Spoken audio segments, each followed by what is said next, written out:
Pues muy Okay. buenos días y muchas gracias a quienes nos acompañan en redes y también allá en el Centro Regional de Investigaciones Multidisciplinarias de la UNAM de forma presencial. El día de hoy tenemos la sexta sesión del Seminario Religiosidades e identidades en contextos geopolíticos globales, hoy a cargo de la doctora Sumedha Dutta, que nos va a estar compartiendo su trabajo New Religious Movements and Their Concept of Wellness Throughout Spirituality in India. Son nuevos movimientos religiosos y su concepto de bienestar a través de la espiritualidad en India. Voy a proceder a compartir la semblanza de la doctora. Bueno, la doctora Sumeda es profesora asistente del Departamento de Sociología de la Universidad del Sur de Asia en Nueva Delhi, en India. Fue profesora asistente en el Departamento de Sociología de la Universidad Central de Punjab, en India. Cuenta con más de 11 años de experiencia como profesora asistente en diversas universidades centrales bajo el Ministerio de Educación del Gobierno de India. Sus áreas de especialización incluyen la sociología de la religión, sociología política y la sociología del desarrollo. También ha sido docente visitante del Instituto Nacional de Diseño en Bengaluru, en el Instituto Estatal de Administración Pública Mahatma Gandhi, en Punjab. La doctora Dutta ha sido invitada a dar conferencias en países como Australia, Austria, Alemania, Sri Lanka, Tailandia, Uruguay y Uzbekistán, recibiendo becas completas para asistir a las conferencias. En 2023 fue elegida como investigadora Early Career en el Comité de Investigación de la Sociología y la Religión de la Asociación Internacional de Sociología, ISA, con un mandato de 4 años. Ha dirigido dos proyectos de investigación, uno financiado por el Consejo Indio de Investigaciones y Ciencias Sociales, ICSSR, y otro por el Departamento de Ciencia y Tecnología de la India.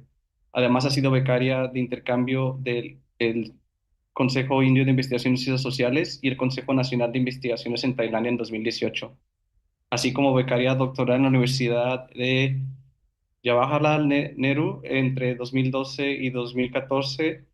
Ha sobresalido académicamente en estudios de posgrado y ha asumido importantes responsabilidades administrativas, incluyendo roles en comités internos y de desarrollo. Con más de 13 publicaciones, la doctora Dutta ha supervisado tesis de doctorado de maestría y es miembro de varias asociaciones sociológicas, revisora de revistas académicas y participa activamente en trabajo social a través de organizaciones como la Sociedad de la Cruz Roja en India y la Misión Ramakrishna.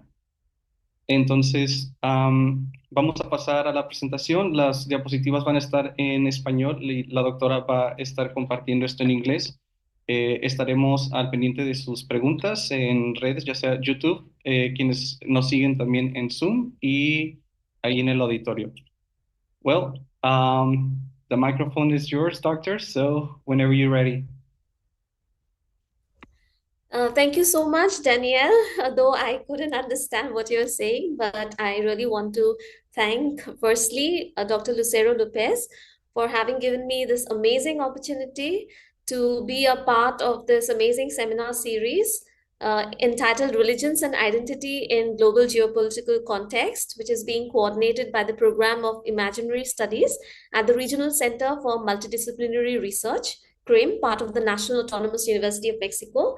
And I am very grateful to my official translator, Dr. Danielle, for having always been there for me and also translating. He has the job of translating today and also for reading out my CV. So, should we start? Can I share the screen? Yes, go ahead. Yeah, The floor is yours. thank you so much. Hola desde la India. I am very, very happy to be presenting today on new religious movements and their concept of wellness through spirituality in India.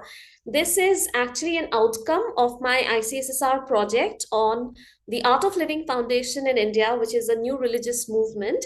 And I'm very excited to present my findings, which would sum up the new religious movements in India and South Asia and how they negotiate the binary between the sacred and the profane through the concept of spirituality and their role in providing wellness to the people in India and South Asia. So, moving on to the first slide. New religious movements incorporate a particular focus on cultural reform and millennial revolt. So we already know that we have different kinds of social movements. Some of them they focus on reform, the others they focus on revolt. So these new religious movements incorporate both reform and revolt, and are known for their tendency to modify and recreate sacred texts and rituals through infusing elements that give them more contemporaneity. That is, there are religious texts. In every religion, there are certain texts which are considered to be very sacred and are held in high esteem. So, what these new religious movements do in all over the world, not just in India or South Asia, is that they often recreate this text, they translate them, they recreate them from classical languages to vernacular languages, and they tend to give them some modern, they tend to infuse some modern elements so that they become understandable to the modern generations, and therefore they also become very popular.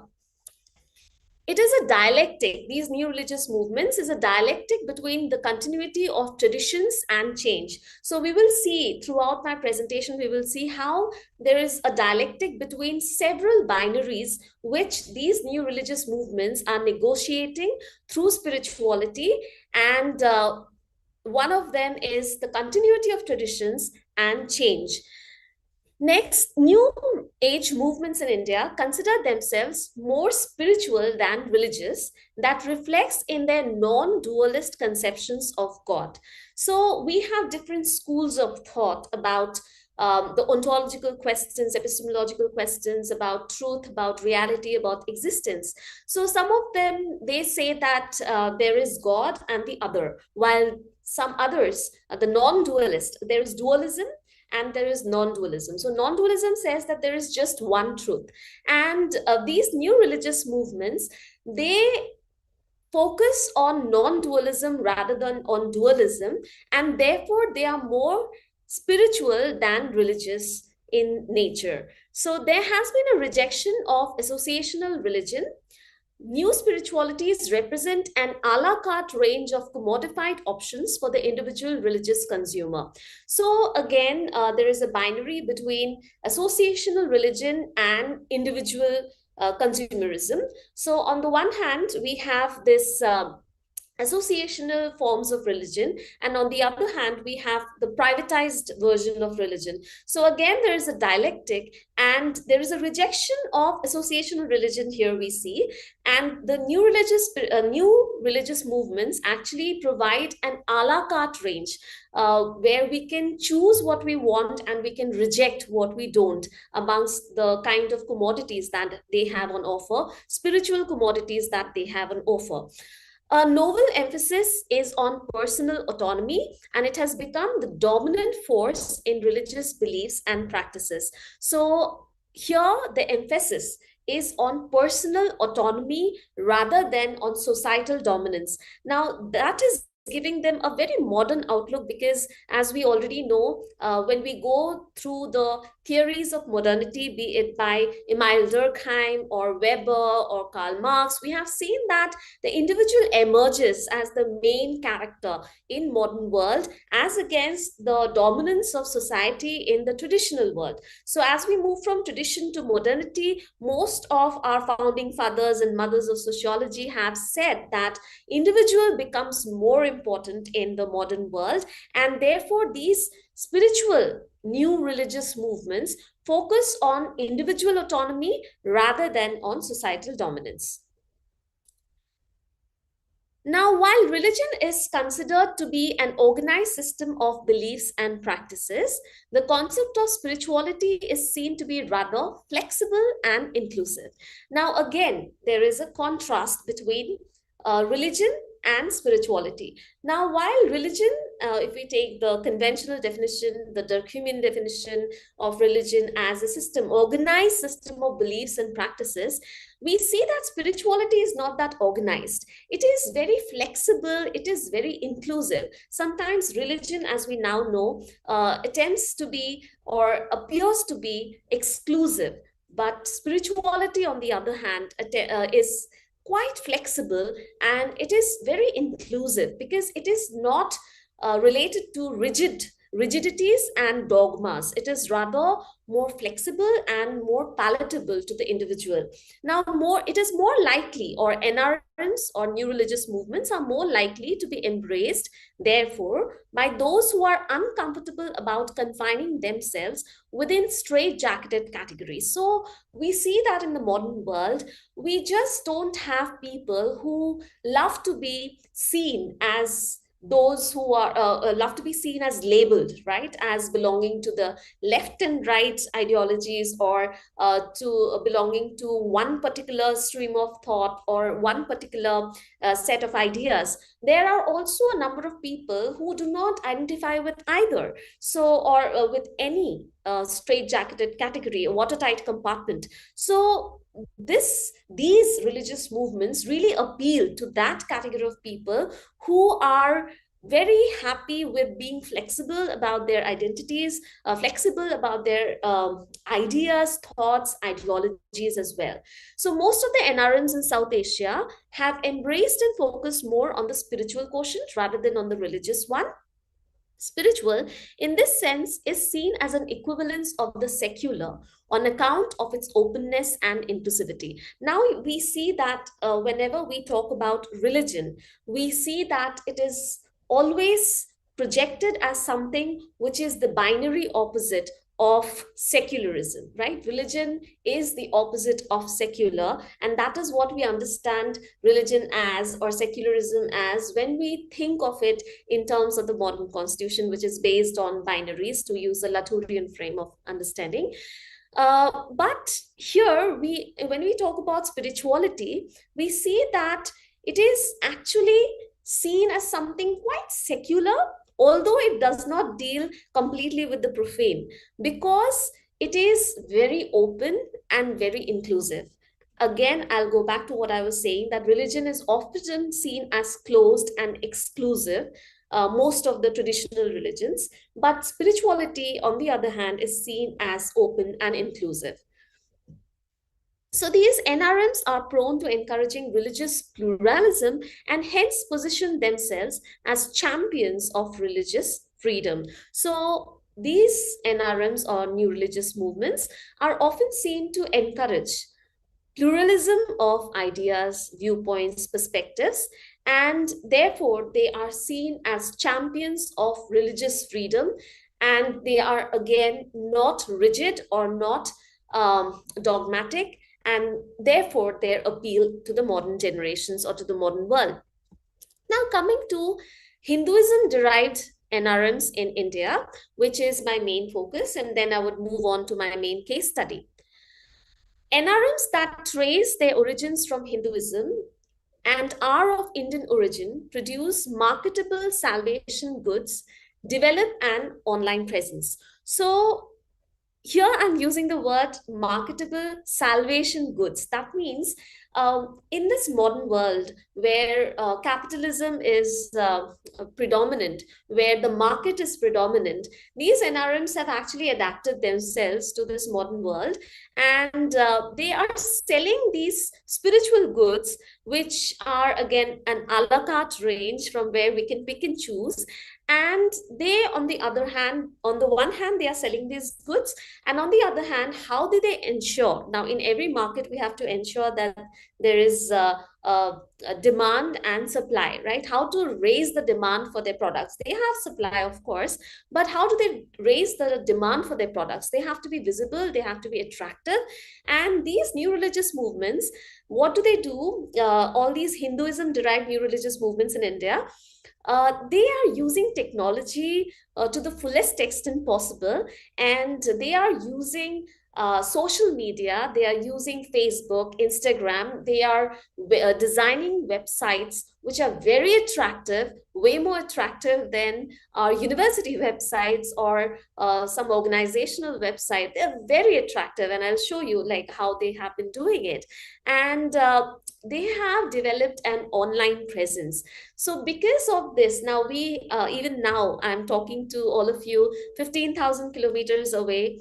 on the other side of the globe, which is like here it's nighttime, there the day has just begun. So the virtual presence is more meaningful these days, and it is more sought after. So even if you have uh, even if you have a presence which is in the real world, but you do not have a virtual presence today in today's world, you may not be the most sought after person or most sought after organization. So these NRMs have done their research about what is contemporary, and they have developed an online presence, and they are increasing their emphasis on stress alleviation and wellness. So all these NRMs that derive from Hinduism have been capitalizing on this increasing demand for stress alleviation and wellness across the world. We see that stress levels have been rising. There has been an increase in stress levels across the stratum of the society, and there has been an increasing stress levels across not just class, but across gender, across age groups. So be it a little boy going to the school, or be it an old lady, or be it a homemaker, or be it a corporate a person who is a businessman, or anybody, business person, everybody is having to deal with stress, including us professors and students. So everybody is looking for ways to alleviate their stress. And these NRMs are capitalizing on that, and wellness and stress alleviation has become one of the mool mantras which these NRMs are capitalizing on, and they are getting popular across the globe by selling such strategies to alleviate stress, as I shall be showing in the following slides.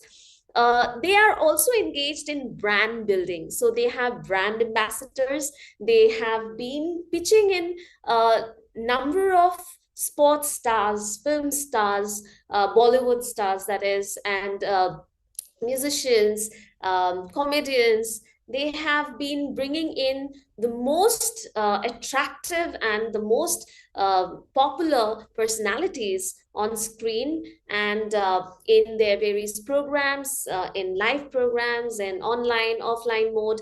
And they have been building their brand. The brand building strategies are very strong for these NRMs, and therefore they have been selling themselves as a commodity in the market. And they are, of course, selling a different kind of commodity, but they have been doing exactly what corporates have been doing for themselves to increase their popularity.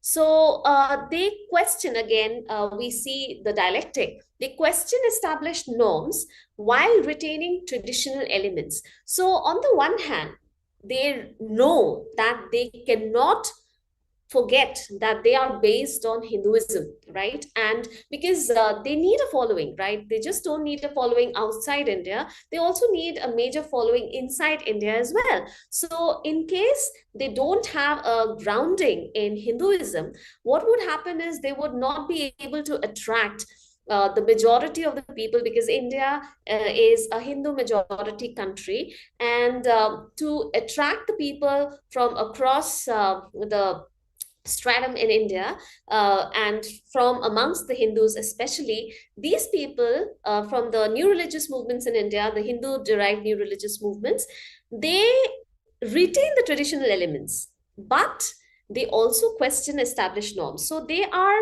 doing what they need to do again a mix and match of tradition and modernity. They do not retain the rigidity of traditional norms, but they retain some elements of traditional tradition as well, so that they do not have to be unpopular amongst the masses. Now, they have certain godmen, okay, who are at the center.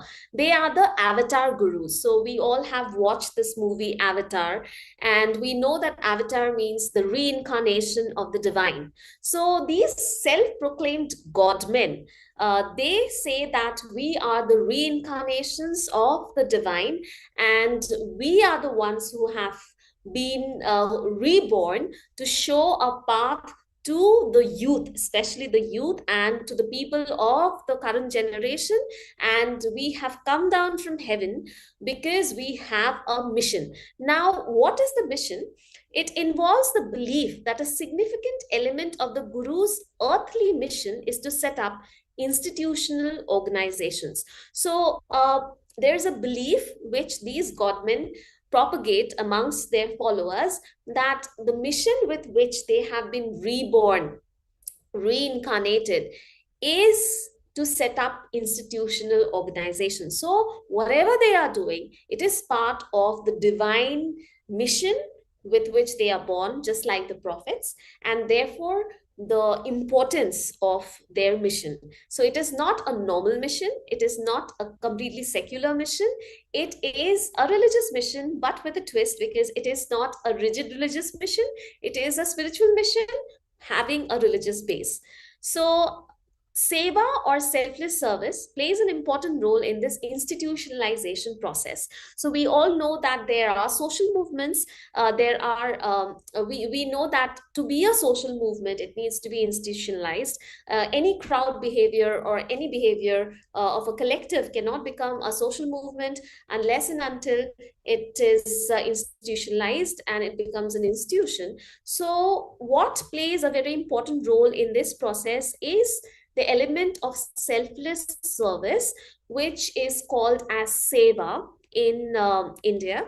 Seva is a Sanskrit word, and it is used not only in Hinduism, but also in Buddhism, in Jainism, in Sikhism. So seva is selfless service, and by doing selfless service, these new religious movements, they are able to institutionalize their movement. So it helps in giving them longevity.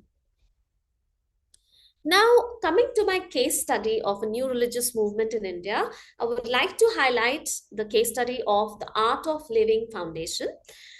The sample which I have taken into account while doing this study, which was done over a period of 5 years with the help of a grant from Indian Council of Social Science Research, the apex body which provides funding for social science research in India. The sample consisted of these 4 categories of people. Number 1, the office bearers of the Art of Living Foundation. Now, these office bearers are the people who are at the helm of affairs of Art of Living. Then the second group of people, the respondents, include the lay members and volunteers and the office staff. The third group of people included, the respondents included beneficiaries of the various projects undertaken by AOLF in the public sphere, specifically in the context of drug de-addiction and rehabilitation. And the fourth and the last category of respondents whom this project took into account are the state officials associated with joint ventures of the state and the Art of Living Foundation. Through these groups of people and through these respondents, the idea was to see how spirituality is often seen not as antithetical to, but as complementary to science in the pursuit of wellness and inclusivity in the modern world. So we often think that spirituality and science do not go together. Spirituality is something which is traditional, and tradition has nothing to do with science, and therefore spirituality and science, they do not go together. Spirituality and technology do not go together. But here we are seeing something which is very syncretistic, which is bringing together again the binaries for increasing, enhancing the wellness of the people. So coming to the Art of Living Foundation and how it was founded. Now, it was founded by a very charismatic guru, godman, called Sri Sri Ravi Shankar. And since its inception, it sculpted the cooperation of the spiritual and the social, which has drawn a large number of followers within its fold. So again, the dialectic between the spiritual on the one hand and the social on the other. It harnesses the Hindu spiritual heritage modified by the government in order to suit the temperaments of modernity. So you can see how there is a repetition of what I was saying just prior to coming to the case study when I was talking about the nature of the new religious movements in general, and now how the Art of Living Foundation totally it is characterized by exactly the same features, how it harnesses the Hindu spiritual heritage in order to soothe the temperaments of modernity. And how do they do that? By modifying it in accordance with the taste of modernity. And who does this modification? It is done by the government, Sri Ravi Shankar, and later, as I would say, they have a research wing, also a full-fledged research wing, which does very deep research about what is in demand, and then they try to tweak their policies, and they try to bring in the necessary changes to become more attractive to the people of the present generation. So it strategically engages in seva or social service initiatives. As I already said, these new religious movements engage very strategically. They engage in social service, in service activities. For instance, they're helping the needy, engaging in sustainable development projects, engaging in projects which they partner with the state, with various ministries, or with other non-governmental organizations, or various kinds of PPP partnerships. And they engage in these so that they can increase their visibility in the public sphere, and they have a greater following.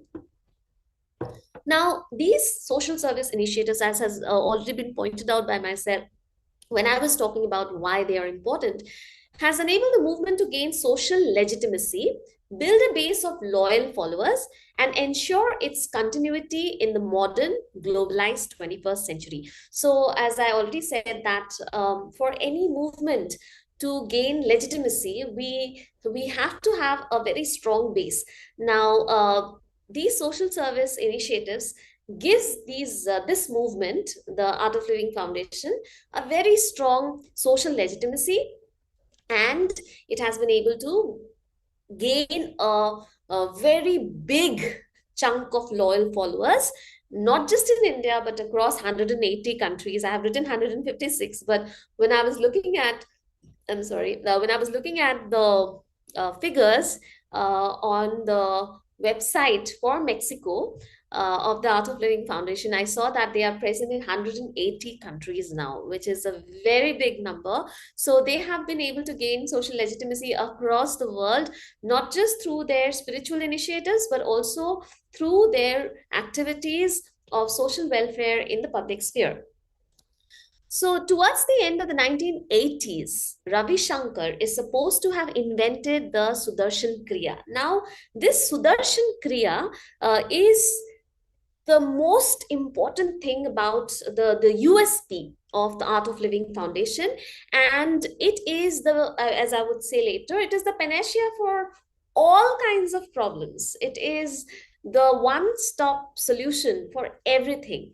And it is supposed to have been invented by Sri Ravi Shankar. And the first camp, interestingly, of the Art of Living Foundation was not held in India. It was held in Switzerland, Europe, and within a few years, he gained a major fan following in the United States of America. Now, the Art of Living Foundation has its headquarters in Bengaluru, Karnataka, India, while it offers courses in actually 180 countries. So the program of the organization are guided by Sri's philosophy. Unless we have a stress-free mind, please note, a stress-free mind, a disease-free body, and a violence-free society, we cannot achieve world peace. Now, on the one hand, we are talking about the individual's mind and body. So an individual needs to have a stress-free mind and a disease-free body. And then we have a violence-free society, and only then we have world peace. So again, the dialectic between the individual and society. In 1997, Sri Sri co-founded the International Association for Human Values to coordinate sustainable development projects, nurture human values, and initiate conflict resolution. So we see that they are not only doing spiritual activities, but they are also coordinating sustainable development projects, several sustainable development projects. They nurture human values, and they also initiate conflict resolution, as we will be seeing in the forthcoming slides. And I'm sure most of you must be knowing about these already, because it has been happening in your country as well, and in Latin America as well. In the Art of Living Foundation, Seva is oriented towards the ultimate goal of transcendence while providing an alternative to modern Western epistemology. So, the ultimate goal is not something secular. The ultimate goal is transcendence. So, the ultimate goal is nirvana, moksha, or to attain oneness with that truth. Because remember, I said that these are non-dualist movements. They believe in non-dualist philosophy. That is, they believe in one truth, one existence. So the ultimate aim is actually to attain moksha or nirvana. And these, although they are Sanskrit words, I often say that it has almost become an English word, because people across the world have identified with these concepts of moksha and nirvana. And we have nirvana as a band and cafe, and similarly with the concept of moksha. So the aim is very traditional. It is transcendence, uh, but it is trying to give a modern alternative to the modern Western epistemology. So although it is traditionally grounded, and it is something which is based in tradition, and the concept of nirvana and moksha are definitely not very modern. They are rooted in Indian traditions, but they are also trying to do it in a very modern way, and they are trying to provide an alternative to modern Western epistemology. Now, Sudarshan Kriya and Seva, which along with socio-political discourses, establish the frame within which the movement is acted out. So the quest is to arrive at a balance between, again, the binary of the material and the spiritual. The central premise of Seva being sadhana. What is sadhana? Now, the sadhana means it is again something very traditional. It is taking something up as worship of the divine through hard work, through putting rigorous efforts. And since the central premise is of social service activities of this Art of Living Foundation, of this new religious movement, is sadhana, the interior disposition of the performer is more significant in the performance as compared to the inner transformation of the recipient. So, what happens to me as an Art of Living teacher, what happens inside me as an Art of Living teacher, is more important in this entire performance than what I am being able to change in the recipient, because it will ultimately help me in attaining moksha, nirvana. So it is actually oriented towards my own nirvana, moksha, and it is a sadhana. It is not charity that I'm doing. It is something with a very spiritual purpose, very uh, it's something which is nothing to do with uh, being wealthy or living a luxurious life, but my ultimate aim is actually my, as an Art of Living teacher. When I'm doing social service, what I'm trying to do is I'm trying to purify myself. I'm taking it up as a sadhana so that I can achieve nirvana or moksha. So the utter exaltation of Sri Sri and disseminating his spiritual message is an important constitutive component in the performance.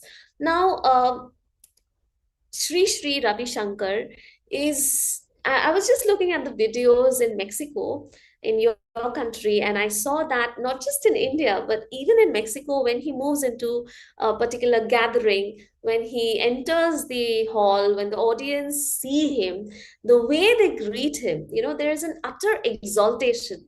He is definitely given the status of a godman, and he knows that, and he also plays into that tune and that entire ambience. And people in India, I've seen that they cry Krishna, they see him as an avatar of Vishnu or Krishna, and the Hindu god Krishna, and they would sing hymns in praise of him.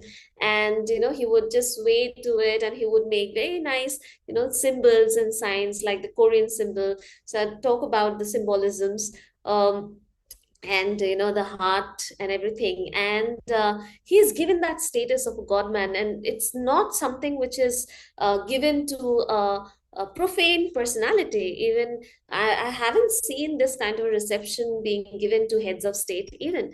So it is actually reserved for those who are very different, and those who are charismatic, extraordinary, and who are not ordinary, of course, extraordinary. So, the consumption of a clubbiness as a private good, again, the binary, along with philanthropy as a public good, makes the package an attractive one for the followers. So, on the one hand, we have this very, very clubby behavior. It's a very club like behavior because you go there, you become part of this gathering, this collective who have come together. You sing songs, you sing bhajans, that is spiritual hymns in praise of the Lord, in praise of Sri Sri. And then you also have, you also dance to it. People dance, they go crazy. And then you also partake in potluck kind of activities. You have different kinds of activities which give you a lot of joy. It's not those traditional religious ceremonies where you have to sit quietly in a very strict posture, but you can do a lot of activities. You can involve yourself with joy and merriment, and you sing and you dance. And I've been watching that this happens in Mexico as well, and the music was very different from what we have here when Sri Sri arrives at any gathering, but the ambience was charged just like what happens in India. So there is one aspect of clubbiness, and on the other hand, there is this private. The clubbiness is a private good, but then we have the public good of philanthropy, of social service, which makes the package a very attractive one. So it has both public as well as the private angle. So it's a very attractive package for the consumers. So again, as I've been saying, that it is not one one fits all size kind of a thing. It is an a la carte. You can mix and match, you can choose what you want, you can reject what you don't want, and therefore there are several customized packages for the consumers. So you can tell your needs and they will give you customized packages. For instance, you have liver problem, you have hair problem, you have different medicines which they have, and along with different types of pranayams or breathing techniques, yoga, in all. So they have these personalized kits for the consumers, and therefore it's very interesting to see how they are, you know, they are being so popular amongst the urban educated youth because of this ability to modify themselves and to cater to the needs of the urban consumer, primarily the urban consumer. So, going back to my case study, so this is rehab, a rehabilitation center in Chandigarh, and they are patients of substance abuse, most of them, but the ladies here are actually the art of living teachers. And this is a place where this is a camp set up by the art of living, and it's an 8-day camp where they have different kinds of activities, and including meditation and singing of hymns. They also played a skit for me. They have different kinds of activities, and this person in the it's a bluish green kurta, right in between, in the middle, who is being held on the shoulders of these patients of substance abuse.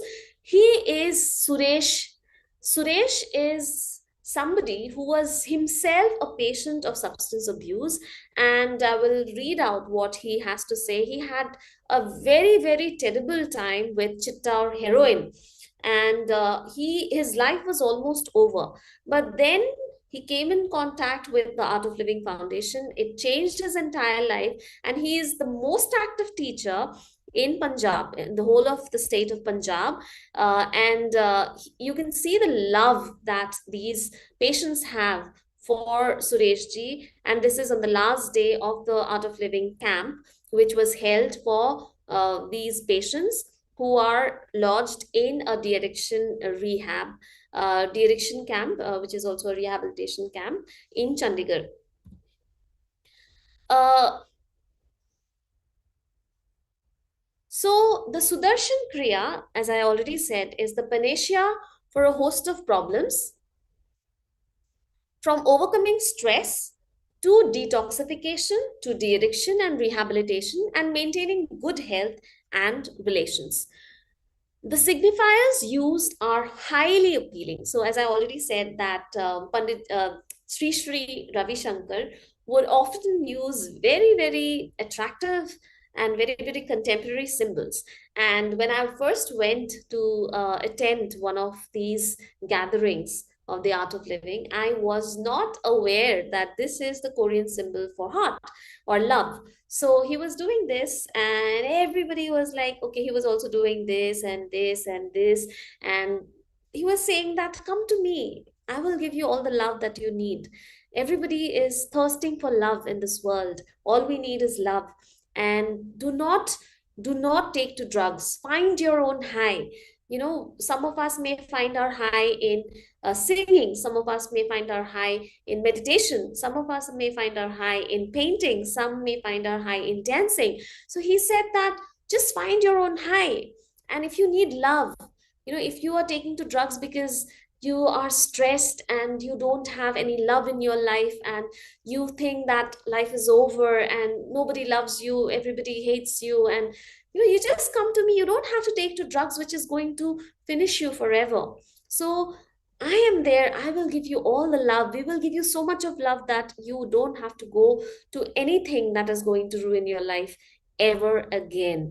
And he would use very attractive signifiers, and it would really appeal to the masses, as I would see everyone, making different kinds of using different kinds of symbols to communicate to Ravi Shankar that they understand what he is saying. And the guru's witty charm. Now, this person is really witty. He's very, very witty, very humorous. He's very charismatic, and he has a great presence of mind, and therefore he appeals to the masses. Although he is not a young person, he has grown old over the period of time. But you will see in the gathering, there are a lot of plenty of young professionals. There are plenty of youth of all genders, and there are homemakers alongside. They exist alongside homemakers and elderly gentlemen and women, and we have people from across professions, and we have people from across religions as well sometimes, although it is a Hindu derived, but because it has a spiritual quotient, I saw that most of them were followers of Hinduism, but there were people from other religions as well. Because of the spiritual element, it has been able to find so much of fan following in other parts of the globe as well, just as in Mexico. So the overall packaging of happiness program. Now, these are the names of the programs which they sell, because there is a price also, the price element to these programs. So firstly, the happiness program, see, they are selling happiness. So I mean, like the corporates sell different products. They sell phones, they sell computers, they sell shoes, they sell clothes, but they are selling happiness. So the happiness program, the Sahaj Samadhi is about deep meditation techniques, meditation techniques. Then Yes Plus is again very, very, again, the clubby element is there, and it's very attractive to the youth. They are specifically designed for the students and young professionals in a language that is amenable to them. Housewives, recovered addicts, and people who have benefited out of the courses play a major role in disseminating these courses, in disseminating the message of the Guru, in disseminating the techniques that the Guru has invented.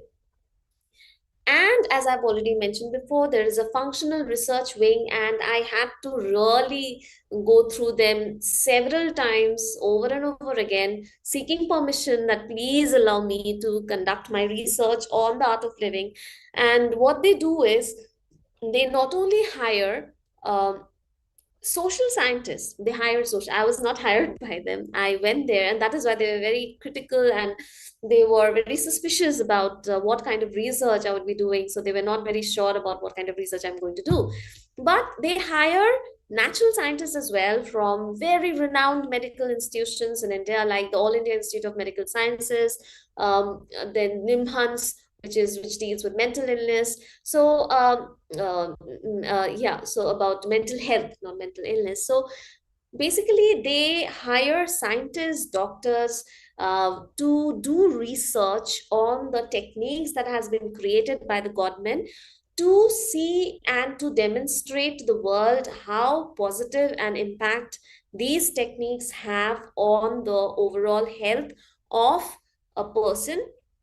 And they demonstrate it on their website, on the literature that this organization is circulating. And they have scientific papers written in scientific journals, and these papers are not written by laypersons. They are written by very prolific, they're written by very important scientists, very, very well-known doctors, and therefore, it has a great appeal.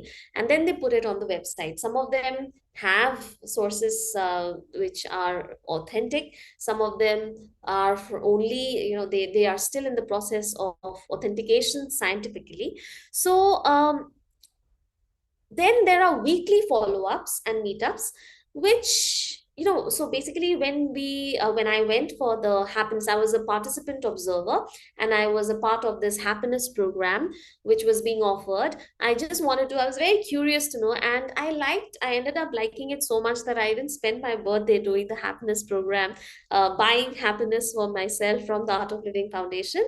And I had to pay up 3,000 Indian rupees. But I was very happy to know that every Wednesday of the week, there is an online and offline program where you can join the members of this organization to perform the Sudarshan Kriya as a collective. And it's just like a club, you meet every Wednesday. And if you are not able to meet in person, you meet virtually, and therefore it helps in increasing the longevity and sustenance of the organization by keeping the members in the group. And you have so many messages coming in. For instance, I joined this in 2018. In 2018, I joined this program. I still have messages coming in every Wednesday, and whenever they have programs. And so basically, there is a fee for the courses when you initially take them, but there is no fee for many of the gatherings, and there is no fee for the follow-ups. So now coming to the major, nature, or maybe the part which we can identify with, that is art of living in Latin America. So he has been going to Latin America over the past decades, and he is very, very famous. This godman is very, very famous across Latin America, and I'll show you pictures as well. And I'm sure, as I've been saying, a lot of you must be Latin American countries. Gurudev Sri Sri Ravi Shankar traveled to Colombia, Mexico, El Salvador, Peru, Argentina, Paraguay, Guatemala, Nicaragua, Panama, Costa Rica, and Brazil. He was warmly welcomed as an ambassador of peace by heads of governments, legislators, decision makers, businessmen, academicians, and the masses, demonstrating a deep resonance with holistic approach to peace building. In war-scarred Colombia, Gurudev Sri Sri Ravi Shankar was the keynote speaker at Reconciliation Colombia, along with speakers like Nobel Peace Prize winner and Colombian President Juan Manuel Santos. The spiritual leader also led a mass meditation program outside the Colombian parliament at Bolivar Square, where the famous Latin American band, Pelados, joined in Sanskrit chanting and meditations. In Costa Rica, Gurudev Sri Sri Ravi Shankar signed an MOU with President Guillermo Solis to work for peace and non-violence in the country. In Panama, he had a discussion with the Vice President Isabel de Sant Malo de Alvarado on initiatives to foster peace and combat violence. At Guerrero, now please correct me if I'm wrong, but this is what they claim, one of Mexico's most violent states, I'm very sorry to know, he was welcomed with a massive public reception by Governor Hector Astudillo. The governor also conferred the Ambassador of Peace recognition on him, an honor given to 3 people so far. Gurudev was the honored guest at an exclusive tour at the neutral zone of the Panama Canal. Gurudev opened the canal gates with a digital key. This tour is supposedly done only for heads of states, and this is an exclusive area. Gurudev and the Pope are the only spiritual leaders to have been given the honor of opening the gates of the Panama Canal. He was also honored as distinguished guest by Governor of Province of Panama and conferred the highest civilian award in Recife, Brazil. Again, in Mexico, Gurudev Sri Sri Ravi Shankar sought holistic ways for tackling the widespread violence in the country arising from drug wars and gang fights. He also visited 2 of Mexico's largest prisons filled with hardened criminals and drug lords, Santa Marta, Ecatitla, and Reclusorio Varonil Norte, and a drug rehab center where incidences of violence have reduced drastically, they claim, after the introduction of Art of Living's prisoner rehabilitation program. So you need to correct me again and again and say, in case this is not what has happened. At Guerrero, the governor appealed for his support to end the war of the cartels, the drug mafias, in this strategic region of drug production and trafficking, with an average of 6 killings per day.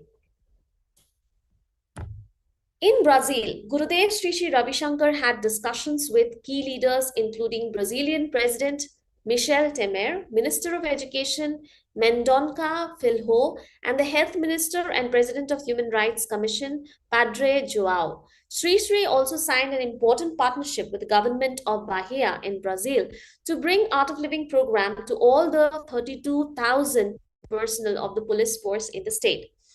San Salvador honored him for his contribution to peace and humanitarian work. The 3-week tour of Latin America concluded on an enthusiastic note at Rio de Janeiro in Brazil, where over 15,000 people turned up for an evening of music and meditation with Gurudev. Some pictures. Now, this is about the certificate of recognition which was conferred upon Gurudev Sri Sri Ravi Shankar, and the citation says, recognition as founder of the Art of Living for being a humanitarian leader, spiritual master, and internationally recognized peace ambassador.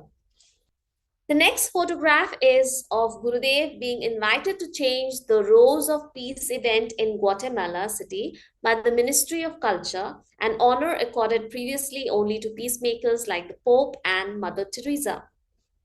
The next photograph is about Gurudev being presented the Ambassador of Peace Award in Guerrero, Mexico. Now, to ensure, while I was making this presentation, to ensure that they do have a presence in Mexico, I tried to look up their page on the website, which is dedicated for art of living in Mexico, and I found these pages. So in this, you see that, okay, the previous one is perhaps about the benefits of meditation and about de-stressing. I'm not very sure about what is written in there, but it's definitely about meditation.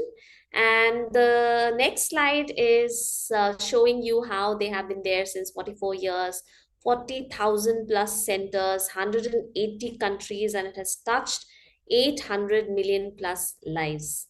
This is again from the Mexico national website menu of the Art of Living Foundation. And you can see that contact the Cancun Center, and they have given a local number, which is not an Indian number for sure. Then again, you can see these are the center names. I was again trying to find out whether they have different centers in different parts of Mexico. And these are the center names with a contact number, email ID. And you can see that they do have specific contacts across Mexico, and that means they are not lying about. And I'm sure you would be able to give me a better idea about their presence in Mexico, in different provinces of Mexico.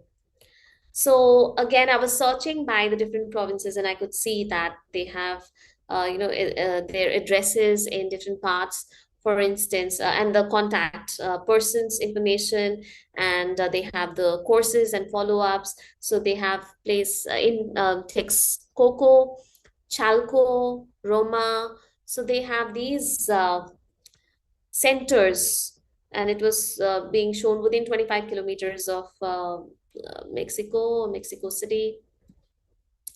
And I will show you this animation at the end, but they have also shown how, I mean, this is just a screenshot from their website in Mexico. And you can see on the one hand, there is about meditation.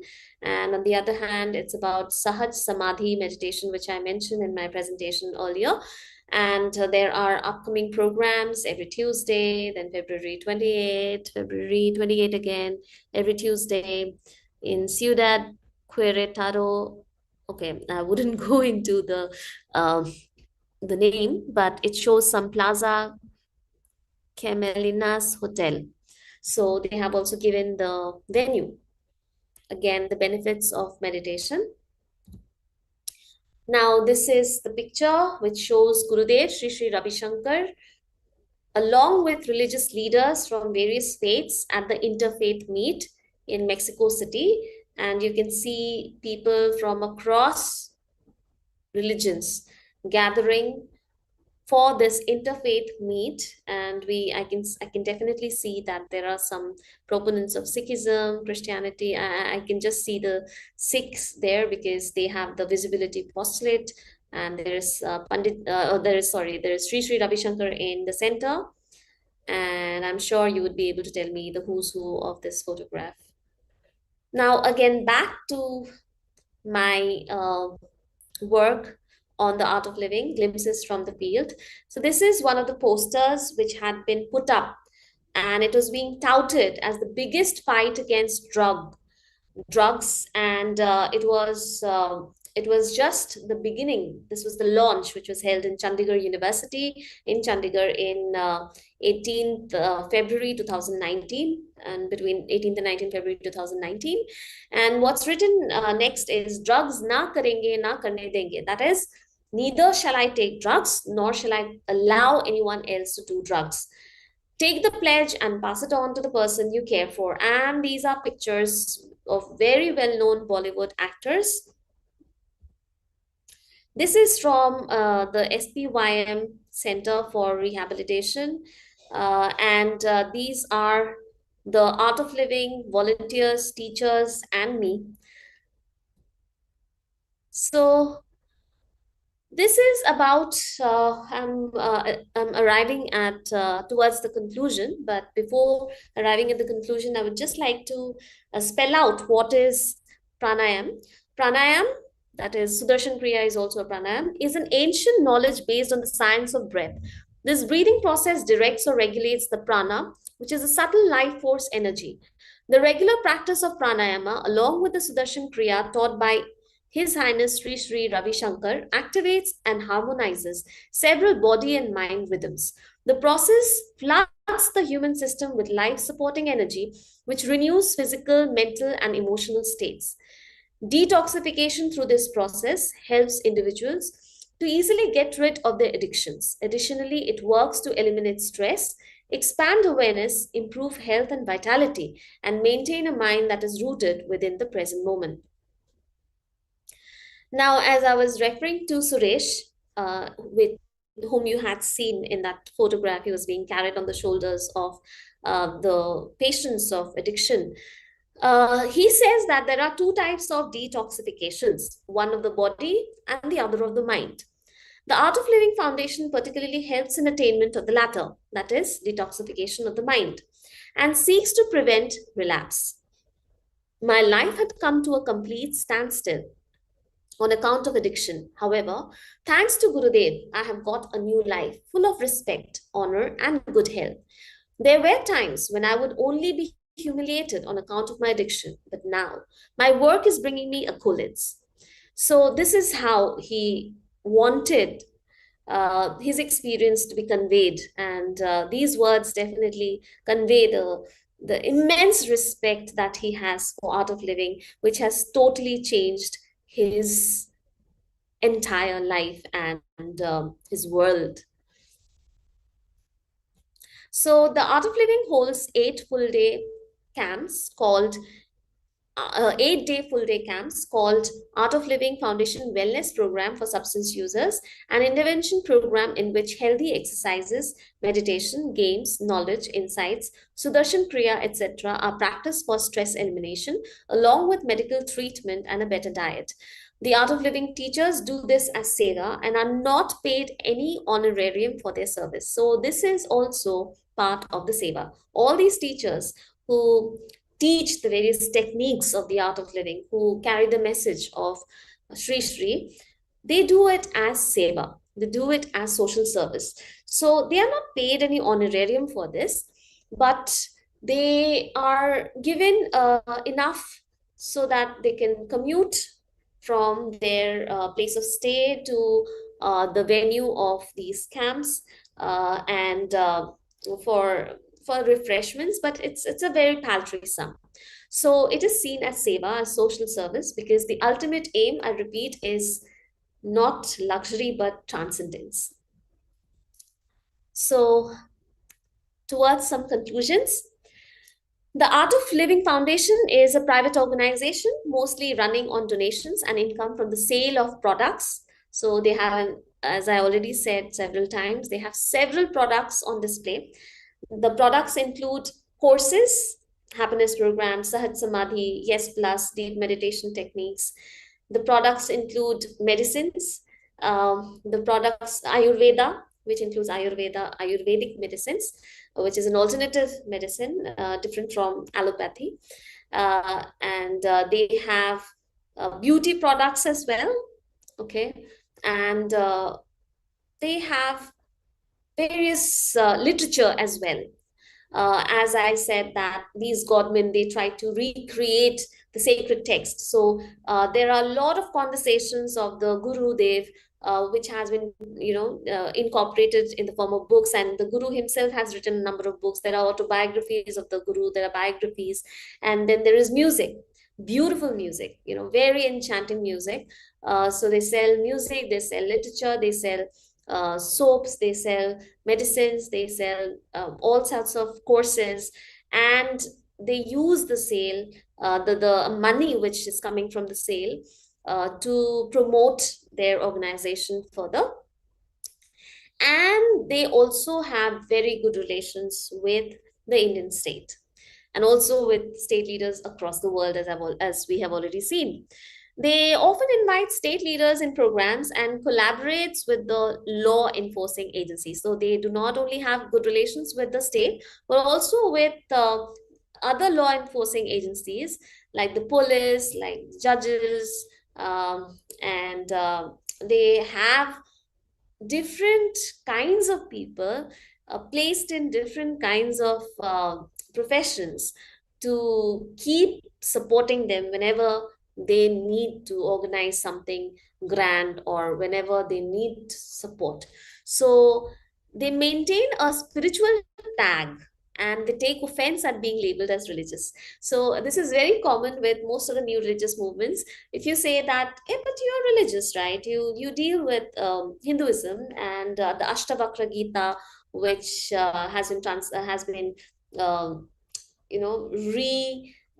revamped or recreated by Sri Ravi Shankar. That is also a very traditional text. Then why do you say that it's not religious? They would say, no, no, hold on, it's not religious. Definitely, no, no, no, no, no, it's not religious at all. It is spiritual because we are very open, we are inclusive. There's nothing about religion. Just come and enjoy, just be a part of the joy, just be a part of the merrymaking, just be a part of the sharing of love and the spirit of caring, and be healed. They would often say during the camp that when I was attending one, that we have time for everyone in the world, but then we fail to take out some time for ourselves. So do not give in to any demand from anyone, no matter whosoever it is, be it your lover, your husband, your sister, your brother, your daughter, your son. Keep 2 hours to practice Sudarshan Kriya every day, and you are doing a service to yourself. So there is social service and then there is service to your own self.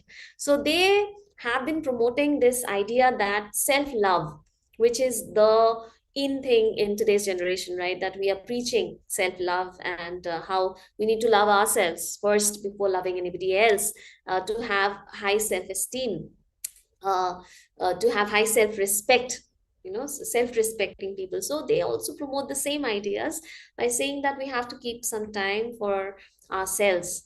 Okay. And spirituality, according to the organization, need not be connected to any one particular religion, is universal and therefore embraces everyone within its fold.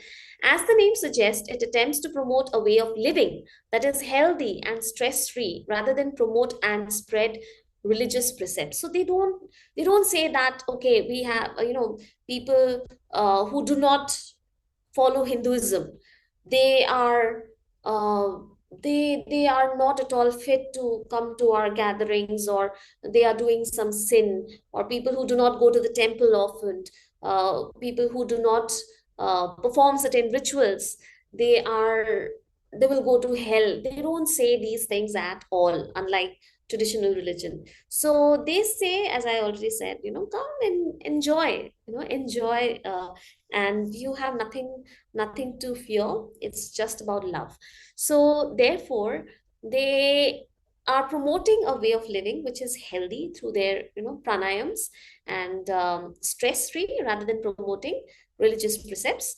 And the symbolism involved are also quite modern and secular rather than traditional and religious. They're much more liberal in it is much more liberal in its approach than traditional religious organizations. As we can already see, they're very liberal. They are very inclusive, not only in terms of what is happening in India, not only in terms of including everyone in India, but they are very inclusive. Therefore, they have a fan following across 180 countries, right? They have a huge number of people who are following them, who are taking up their courses, because you don't need to convert. You can continue to be a Christian, a Muslim, a Jain, a Buddhist, an atheist even, but you can continue to do some breathing exercises which will help you to become healthier, and it will help you de-stress and help you do your work better and be a better a professional, be a better homemaker, be a better father, mother, sister, brother, be a better career woman, or anybody. Okay, so no one is turned away on the basis of religion or even gender, caste, class, ethnicity for that matters. Spiritual is seen as secular by the insiders, and hence the emphasis on secular, along with an apparent anxiety of being labeled as a religious organization, a labeling which they fight shy of. So, spiritual is seen as secular. Now, I will explain it when we move to the next slide, which is my last slide about the organization, and then I will just show you some more pictures and wind up my presentation. So when we talk about the sacred profane dichotomy, we are taken back to Durkheim, who in 1912 saw the distinction between the sacred and the profane as the only absolute distinction, as two worlds between which there is nothing in common. Going by his definition, the concept of spirituality is likely to be interpreted as something to be encompassed within the notion of the sacred. So, because spirituality does not deal with the profane, spirituality is more about transcendence. Then why to include spiritualities in NRM's? In this case, it is about transcendence. Then why to consider spirituality as secular? It should be something which is sacred. It is not profane. But then a deeper engagement with the notion of spirituality calls for a rethinking of the sacred as an umbrella category that seemingly includes everything which is not profane under its ambit. So when we say sacred, we are seeing something as closed, and something which is set apart, forbidden, and something which is exclusive. And when we talk about profane, we say that secular. It's open, it's inclusive, and then we think that okay, there can be nothing in between. But when we deal with these new religious movements, we see that they are, there's a dialectic between sacred and secular being played out here, and they are trying to nicely, very in a very smart way, very smart strategic way, they are trying to bridge this binary between the sacred and the secular while creating another while talking about spirituality in a way which is a little bit of this, a little bit of that, but not completely this and not completely that, and therefore it has an identity of its own. So, and therefore, the popularity of this organization. So, the Art of Living Foundation can be seen as spiritual, sacred, and secular at the same time. And it goes beyond the binary of the modern constitution, which is based on all kinds of binaries. So, lastly, this is again from that big campaign. Thousands of people had gathered here in this university, and then they took it across the country. And from the left, he's Gurdas Man. He is actually a very, very famous and one of the first Punjabi pop singers. Then we have Sanjay Dutt. Very interestingly, he was somebody who was known for his addictions, who was almost dead because of his addictions. He is a very famous film star, Bollywood star. Then we have Sri Ravi Shankar. Then we have Kapil Sharma, who is a comedian, a stand-up comedian, and he does different comedy shows. Very popular, the most popular comedian. And then we have Badshah, another popular, very popular pop singer, Punjabi pop singer, and Hindi as well. And then mostly Hindi, yeah, Hindi, Punjabi. And then we have somebody from the state. Now, again, you see this person on the left, as I already told you just now, he is supposed to have been almost dead because of his addictions. So he is looked up to as the doyen of addictions. But then he has given up his addictions, given up on his addictions, and he tells his story when he goes with Sri to these camps. He tells his story how badly he was affected by addiction, and how it is so important to give up on addiction, and how following the Art of Living Foundation and following Sri Ravi Shankar and his Sudarshan Kriya and his happiness program, Sahaj Samadhi, Yes Plus, and other courses and techniques, it would be possible to lead a healthy, happy, stress-free life, which would ultimately lead to a violence-free society. So this is from an activity which we were doing in the happiness program, and it is a potluck. We were asked to, it was on one of those days, and it was my birthday actually, and we were asked to bring food, and we would share whatever food we can, and we were just passing on. So it was a potluck. And you can see the people. So on the left, we have this person with beard. He is the one who was the teacher, and he is somebody who was in Britain in the police.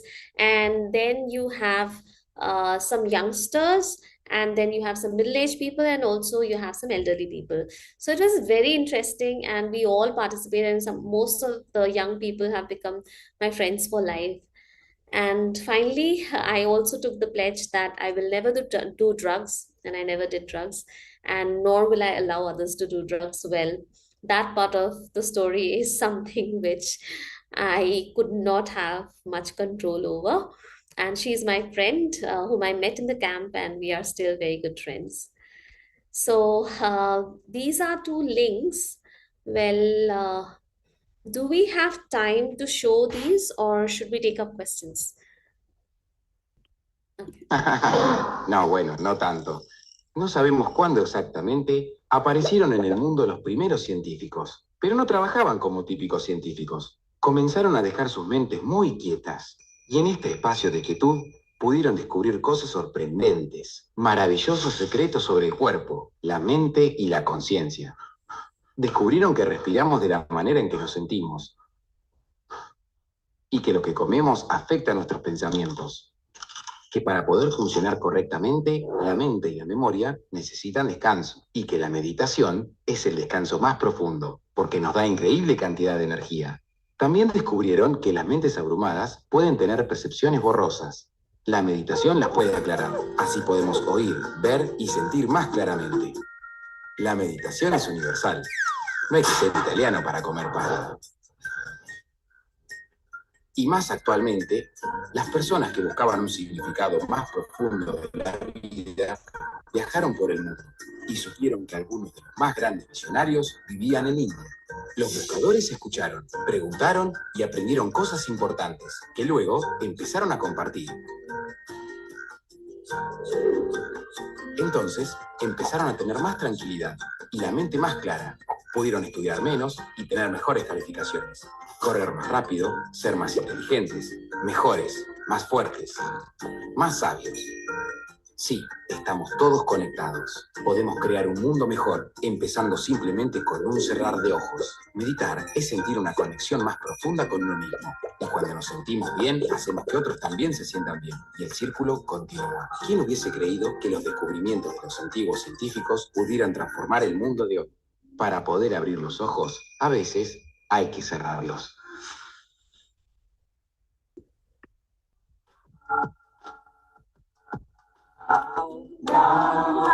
Vishnu Sadashiva Hara Hara Hara Hara Mahadeva Jaya Guru Omkara Jaya Jaya Sai Guru Omkara Jaya Guru Lindo, muy lindo.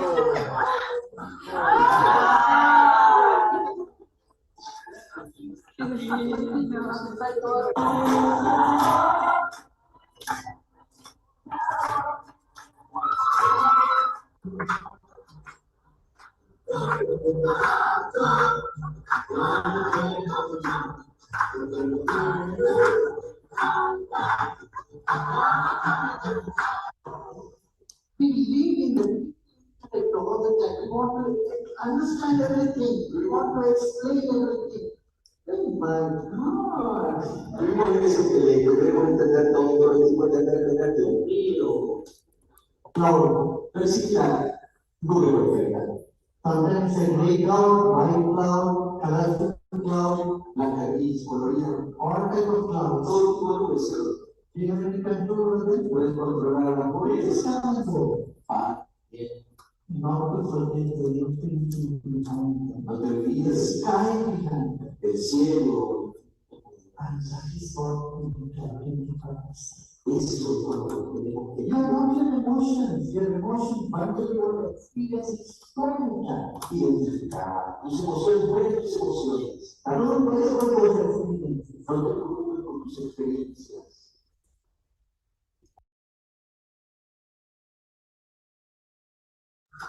In the United States, around 44% of the population is lonely. En Estados Unidos, el 44% de la población se declara sola, excepto solo. Y el dinero, la gran parte en el banco, en pareja y hijos, pero se sienten solos igual.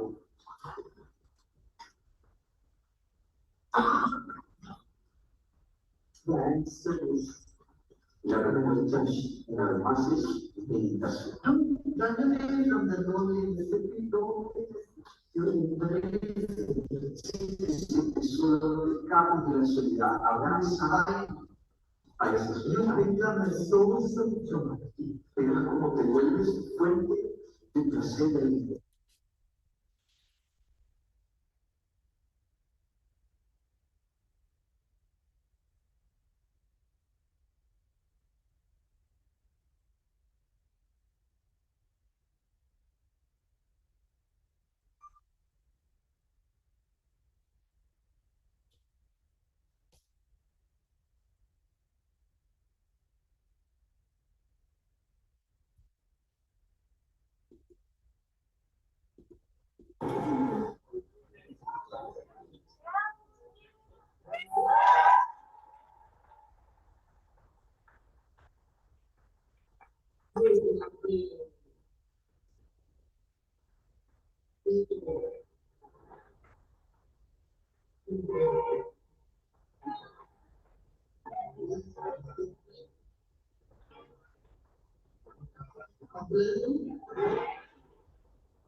So that's it. Thank you so much. Thank you very much for your very interesting presentation, Sumeda. Like I'm sure that Lucero and I, we have a lot of questions. And we do have some questions over here from our audience. Let me just ask if there's anyone that would like to add something. De aquel lado en el centro, ¿hay alguna pregunta o preguntas que les gustaría realizar a la doctora? Ok, tenemos una pregunta. am, quienes nos acompañan aquí en Zoom tienen alguna pregunta para la doctora. Si gustan, la pueden agregar en español y hacemos la traducción. Igual podemos ir iniciando con unas preguntas que tenemos de YouTube. Now, so we do have a question from an audience in YouTube, and it's something more regarding the fees. One of the questions is, what are the fees of the packages offered by this program? And are the fees affordable for most of the population in India and in the countries they are offered?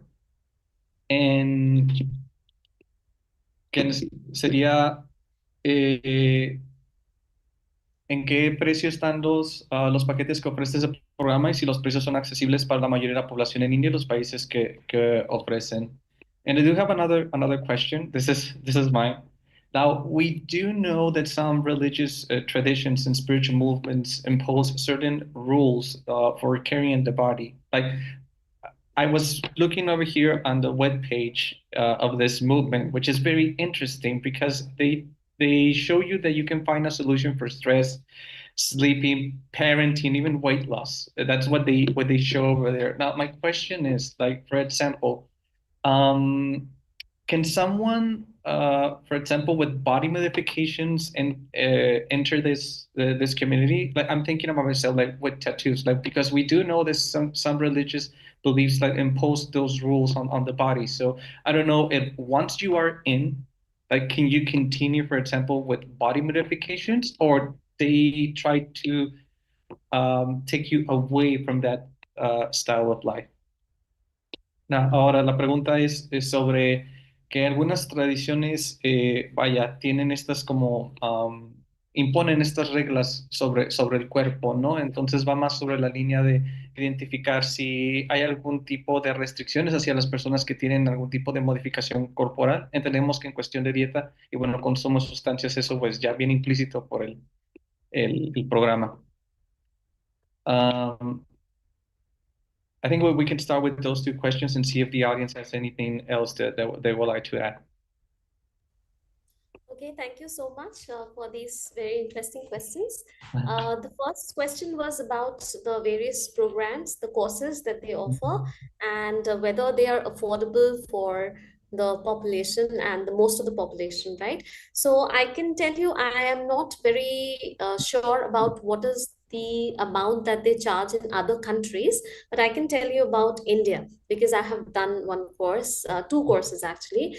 So as I already mentioned that in Indian rupees, I don't know what is the equivalent of Mexican currency of Indian rupees. It was 3,000 Indian rupees for one course. Could you tell me, Dania? How many How rupees, sorry? 3,000.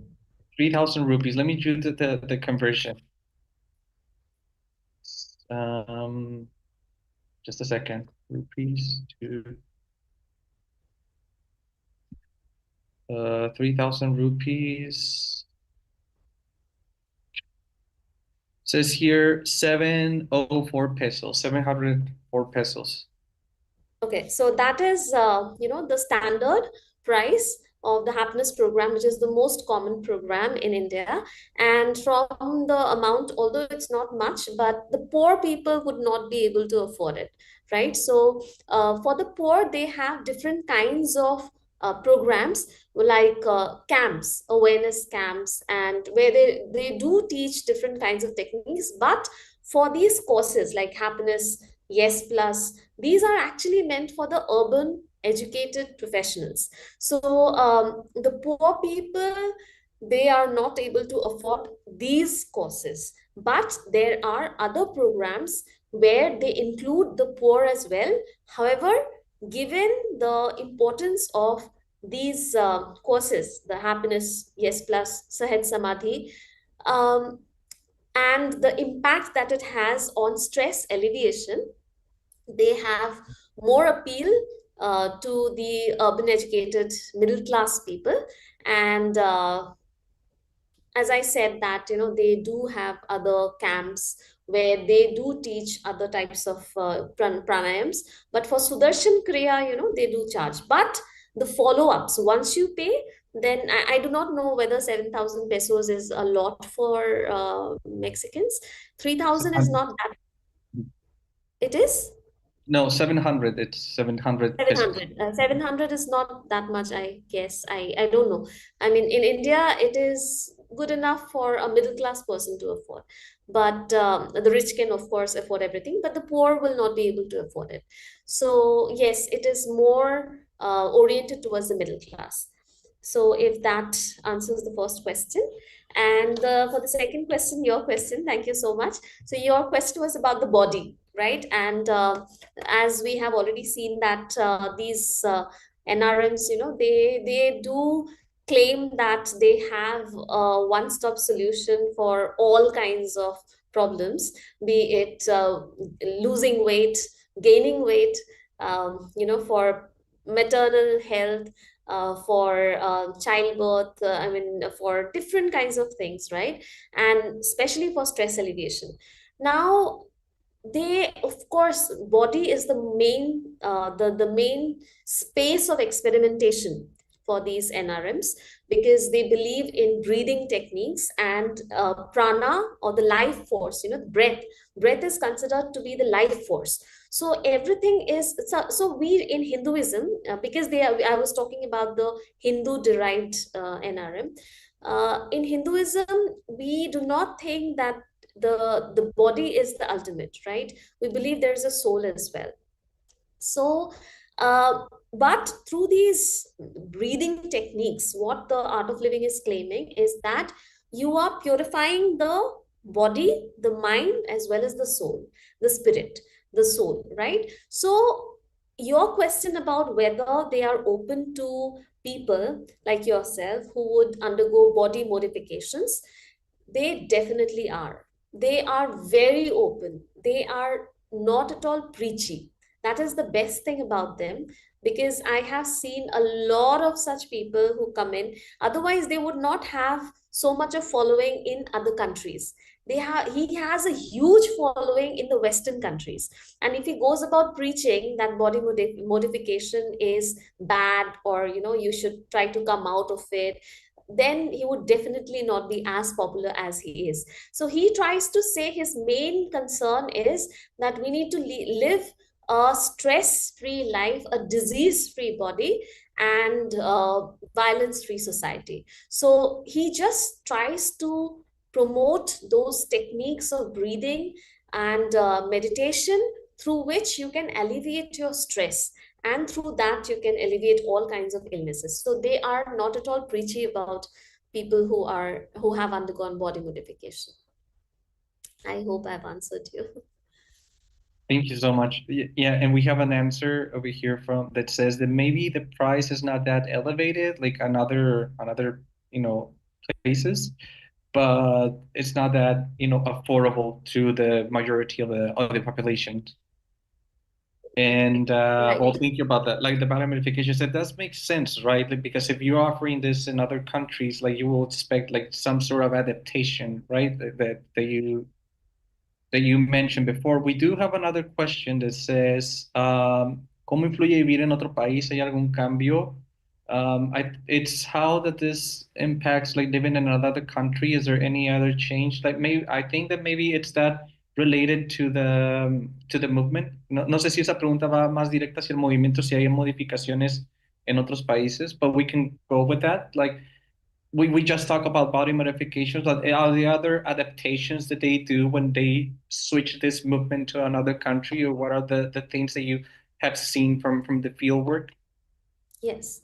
So as I've shown you the video, It is about Mexico, right? The video, it was exactly about what they do when they have Sri Ravi Shankar attend these spiritual gatherings in Mexico.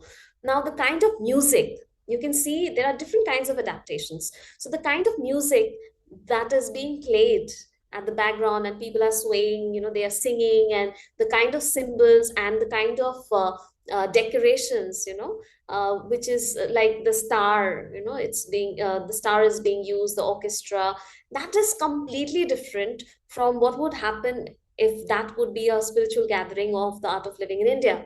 In India, it would be the harmonium, it would be people playing bhajans, spiritual bhajans in Hindi or Sanskrit, and it would be not it would definitely not have Western music in it. It would have a Sanskritized version of music. So music is one. Secondly, even the symbolisms, they change, and of course he would be talking more about Hinduism in India, but when he goes abroad he only focuses on stress alleviation, right? So he is very diplomatic, he knows what he's saying, and he uses his diplomatic skills and his charm to entice all sorts of audience, and they make all kinds of adaptations. And I said that they have a research wing, they have a dedicated research wing who does these kind of, they get into this kind of research, that what would work best in which country. So maybe what works in India may not work in United States, what works in United States might not work in Mexico, what works in Mexico might not work in Brazil. So they have these country specific codes, and like any particular, for instance, just like McDonald's, right? So McDonald's does not sell paneer in Mexico. Do they sell paneer in Mexico? Cheese? They don't sell cheese, right? Cheese Cheese. They only sell meat, I guess. in Mexico, like Yeah. in McDonald's, we do have cheeseburgers. Oh, you do have cheeseburgers. But Yes. do you have aloo tikki burgers? No, Yeah. I don't. So aloo tikki is a very, very Indian dish. So it's potato wedges, and it's an Indian form. So in India, you have that, and then you have a completely vegetarian McDonald's, in states which do not allow. So just like McDonald's has been adapting, it's called globalization.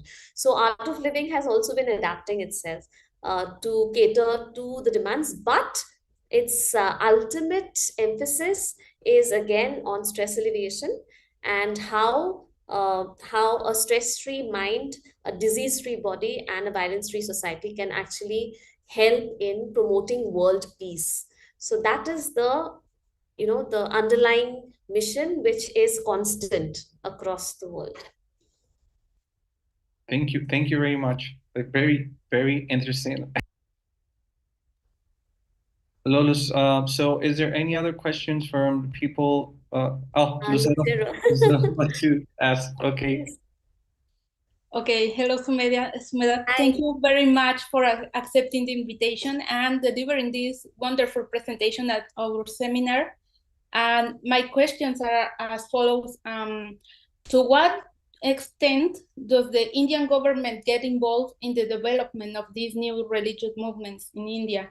I believe you briefly mentioned this towards the end. In the case of the Art of Living Foundation, do they receive any funding from the government? And on the other hand, the individual society dichotomy you mentioned regarding new religious movements, can it also be observed in the transnational aspect regarding to this McDonaldization that we are mentioning briefly? Sorry, what is the last question? Individual society dichotomy, and after that? Dichotomy. Yeah. Yes, regarding new religious movements.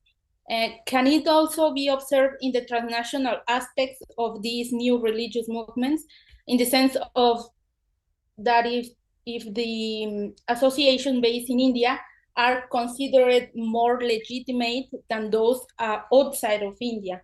I mean, if they have more prestigious or something like that. And we hope, and for the last, we hope to have you in Mexico soon. And that's all. Thank you very much. Thank you so much for your questions. What I understood, the first one is about funding from the government and support from the government, right? So as I've briefly mentioned before, the art of living has very good relations with the Indian state, the Indian government at present, the current government, and all these new religious movements, as I've been mentioning, they are very diplomatic. If one party is in power, they will speak the language of that particular party, and when the other party is in power, they will speak the language of that party, so that they do not have a fallout with either of the parties. We have two major parties in India, and there are many other parties, but it is very close to the current government. And yes, they do engage in a number of initiatives which are state funded, and the state takes them as in various public private partnerships, these PPP models. So for instance, building a road, they will engage the art of living or the Ramakrishna mission, other non-religious new religious movements, and they will give them funds, and they will tell them that you build the road and then you give me the audit, right, of the expenditure. And so they do engage in many such state funded projects and sustainable development projects. And many, for instance, drug de-addiction and rehabilitation in India, 90% of it is supposed to be done by the non-governmental organizations. So these faith-based organizations are also non-governmental organizations. So they receive support from the state in different ways, and they are supposed to carry it forward. So they have the patronage of the state as well as of the other law enforcing agencies. So when I was going for the various meetings of the art of living engaged in drug de-addiction and rehabilitation in Punjab, I saw that there were ministers of state as well as police, as well as people from the courts. They have different kinds of actors from the state, and they have good relations. They have maintained very good relations with everyone. But there was an incident when they had a very big major event on the banks of the Yamuna, and there were people who were saying that they promote well-being, but then here they have created a lot, they have led to a lot of pollution. Their event has led to a lot of pollution, right? Water pollution. So then, the state sometimes, for instance, the state is very close to them. And Ravi Shankar has also received the Padma Award. That is the highest state civilian award. Okay, and so this particular government is very close to them. And then when he does these kind of major mega events where there is a possibility of creating pollution, and then the government also has to face flack from the other sections of the society and from other parties.